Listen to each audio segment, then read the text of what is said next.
Ito po, hinog sa puno. Ano?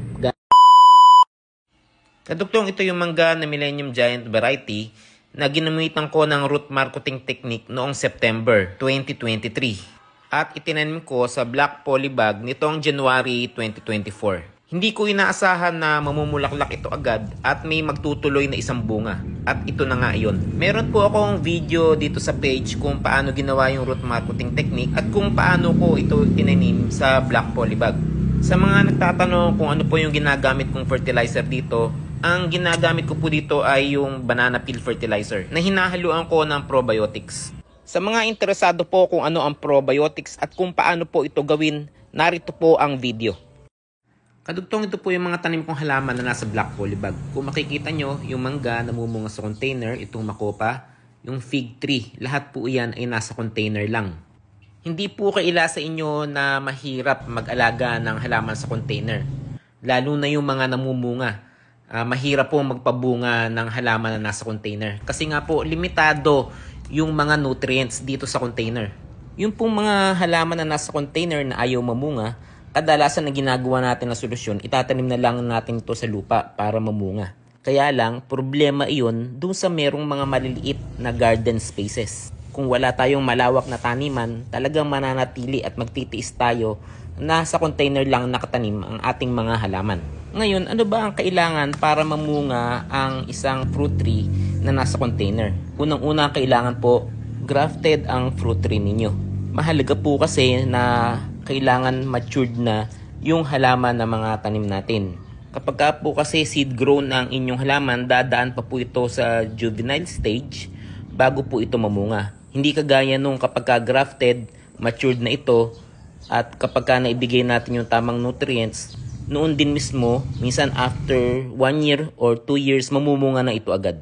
Ano ba ang tamang nutrients na dapat ibigay sa halaman para ito mamunga agad? Nangangailangan po ang halaman ng 3 macronutrients. Ito po ay ang nitrogen, phosphorus, at potassium. Bukod po sa tatlong macronutrients na NPK, nangangailangan din po ang halaman ng mga micronutrients. Kadalasan po matatagpuan ang mga micronutrients na ito dun sa mga kitchen waste natin.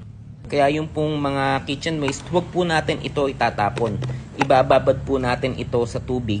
At yung mga pinagbabaran po na ito, yun po yung ididilig natin sa mga halaman natin na nasa container para po sa kanilang nutritional needs. Balik po tayo dun sa tatlong macronutrients na kailangan ng halaman.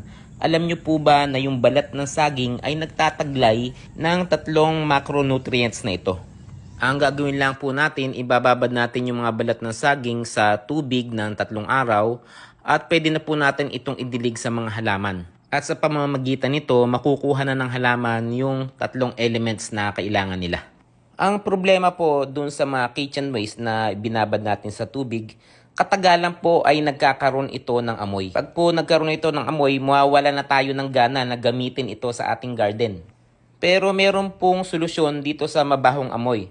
Ang gagawin lang po natin, hahaluan po natin ito ng probiotics. Ang probiotics ay ang live microorganism o bacteria na natural na natatagpuan sa ating katawan.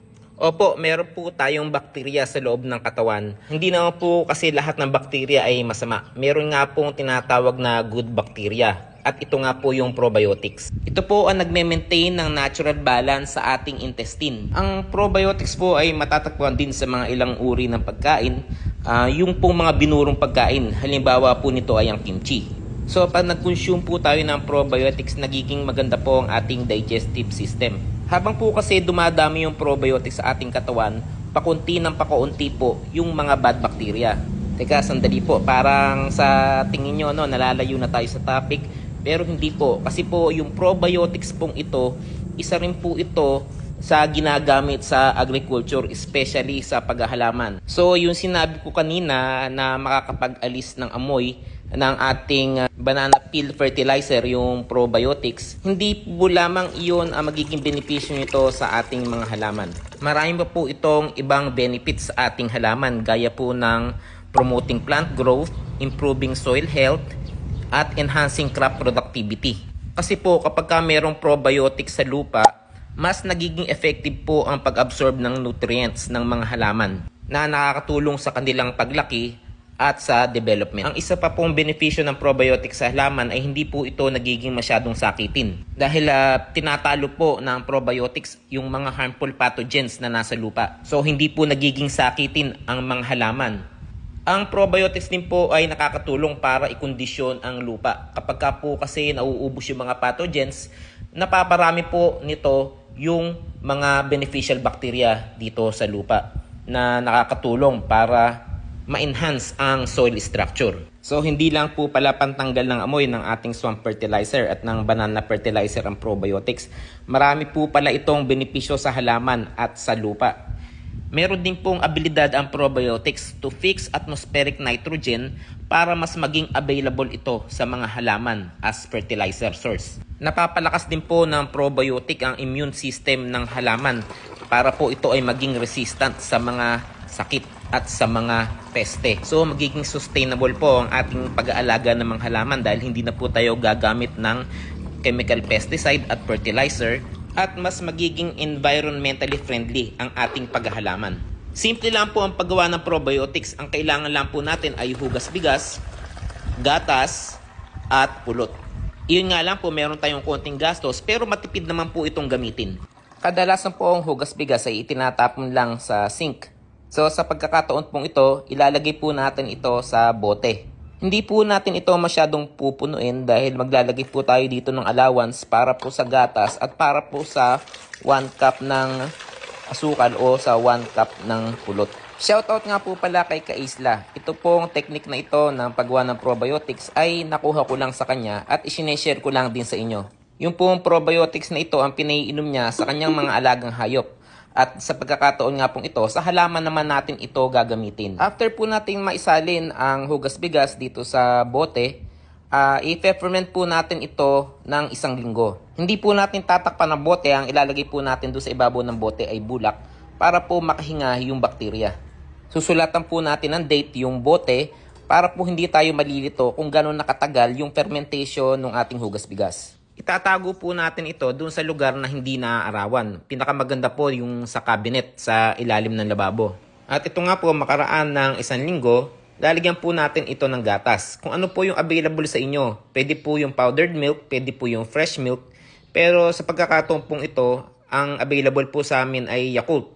Ayos na ayos po ito kasi meron na pong live microorganism na present dito. Beneficial microorganism po na lactobacilli. After po nating mailagay yung gatas, i-ferment po uli natin ito ng 1 week. At kagaya nga po noong una natin ginawa, susulatan po uli natin ito ng date para hindi po tayo malito.